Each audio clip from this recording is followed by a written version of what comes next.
بسم اللہ الرحمن الرحیم۔ السلام علیکم۔ میری عمر 30 سال ہو گئی تھی۔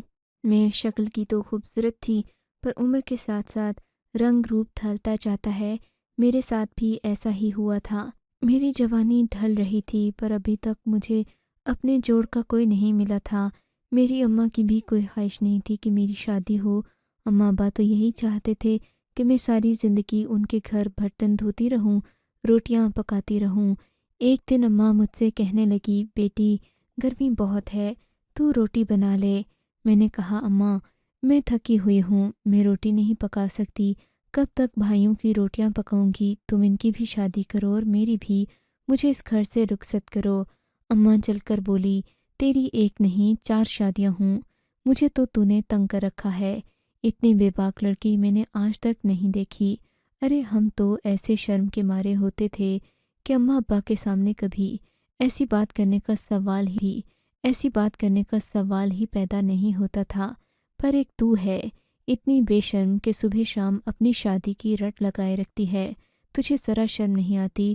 تیری ماں بوڑھی ہے اور تو ایسی باتیں کرتی ہے۔ اماں کی باتوں سے بھی مجھے کوئی فرق نہ پڑا۔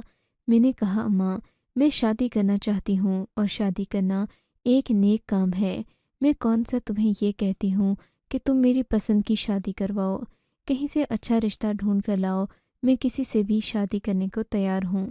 اماں نے مجھے پھر وہی بد دعا دی، ارے تیری ایک نہیں 4 شادیاں ہوں میری بلا سے، پر تو ابھی تب اس گھر میں ہے تو اس گھر کے قاعدے اور قانون کے مطابق چلنا پڑے گا۔ میں تجھے کب سے کہہ رہی ہوں، تب دوپہر سے آئی ہوں، کھانا تو بنا دے، تیرے بھائی سبھی بھوکے ہیں۔ میں نے کہا، ماں بھائی بھوکے ہیں تو وہ خود کیوں نہیں بنا سکتے؟ مجھ پر اماں بولی، اللہ کرے تیری 4 شادیاں ہوں۔ اماں بار بار مجھے یہی بد دعائیں دے رہی تھی۔ میں نے کہا، اماں میں کوئی مرد تو نہیں ہوں جس کی 4 بیویاں ہوں، شادی تم ایک ہی کر دو تو بہت ہے، میں اسے نبھاؤں گی، 4 شادیاں کرنے کی نوبت نہیں آئے گی۔ خیر میں کیا جانتی تھی کہ اماں کے منہ سے نکلی یہ بات سچ ہو جائے گی اور میری زندگی اس قدر ذلت میں گزرے گی کہ مجھے خود بھی اندازہ نہیں ہوگا۔ انہی دنوں میری ایک سہیلی نے مجھے مشورہ دیا کہ تم آن لائن کسی سے دوستی کر لو، اس سے تمہاری شادی کا مسئلہ حل ہو جائے گا، لڑکے کی ماں بھی مان جائے گی کہ لڑکے کو پسند ہو تم، اور پھر باقی معاملات بھی طے ہو جائیں گے۔ جب میاں بیوی راضی تو کیا کرے قاضی، تمہیں کوئی نہ کوئی مل جائے گا جو تمہیں ہر حالت میں قبول کر لے گا۔ دیکھو ہر کسی کے لیے کوئی نہ کوئی ہوتا ہے۔ میں اپنی سہیلی کی باتوں میں آ گئی۔ اس نے مجھے میری فیس بک پر ہزاروں لوگ تھے اور دن میں مجھے ہزاروں میسج بھی آتے تھے۔ میں سب کا جواب دینے لگی تو میری سہیلی بولی، اس طرح تو تجھے 2 سال میں بھی کوئی رشتہ نہیں ملے گا۔ تو کسی ایک شخص کے ساتھ دن رات بات کر، پھر وہ تیرا اپنا بن جائے گا، پھر اسے اپنے لیے بتا کہ وہ تیرے گھر رشتہ لے کر آئے۔ میں نے سبین کی بات پر عمل کیا اور ایسا ہی ہوا۔ لاڑکانہ سے تعلق رکھنے والے ایک لڑکے ماجد سے میری دوستی ہو گئی۔ ماجد بڑی ہی دل فریب باتیں کرتا تھا۔ وہ باتیں کرتا تو لگتا پورا دن سنتے رہو اور وہ بولتا جائے۔ ماجد کی عمر مجھ سے تقریباً 3 سال زیادہ تھی، پر وہ بھی میری طرح بے روزگار تھا۔ میں اس کے سبھی حالات کو سمجھتی تھی۔ میں نے کہا، ماجد پیسہ آنی جانی چیز ہے، انسان کے پاس انسان کا ساتھ ہونا چاہیے۔ ماجد میری باتوں سے بھی اتنا ہی متاثر ہوتا جتنا کہ میں اس کی باتوں سے ہوتی تھی۔ ایک دن مجھ سے ماجد کہنے لگا، کیوں نہ ہم لوگ شادی کر لیں؟ اس نے تو میرے منہ کی بات چھین لی تھی۔ میں نے کہا، ماجد میرے اماں ابا نہیں مانیں گے۔ بولا، کیسے نہیں مانیں گے؟ میں تم سے شادی کرنا چاہتا ہوں، تم سے مخلص ہوں۔ آج کل تو لوگ دوستی کرتے ہیں، لڑکیوں کو ٹیشو پیپر کی طرح استعمال کر کے پھینک دیتے ہیں، پر میرا ارادہ نیک ہے۔ میں تم سے واقعی میں شادی کرنا چاہتا ہوں، شادی کر کے گھر بسانا چاہتا ہوں۔ تمہارے اماں ابا کے پاس بھی تمہارا کوئی رشتہ نہیں ہوگا، ورنہ ابھی تک وہ تمہیں گھر بٹھا کر کیوں رکھتے؟ میں نے کہا، بالکل صحیح بات ہے، تم میرے گھر آؤ، ابا سے میرا رشتہ مانگو، پر یہ کیسے بتاؤ گے کہ تم مجھے جانتے ہو؟ ماجد نے کہا کہ میں کوئی نہ کوئی راہ نکال لوں گا، بس تم اپنی ماں سے کہہ دو کہ وہ تو اس رشتے پر راضی ہے نا۔ میں نے کہا، میں اماں کو سب کچھ بتا چکی ہوں، ان کو میں نے کچھ اشاروں سے جان چھڑانا چاہتی ہیں، میری عمر اب 30 سال ہو گئی ہے۔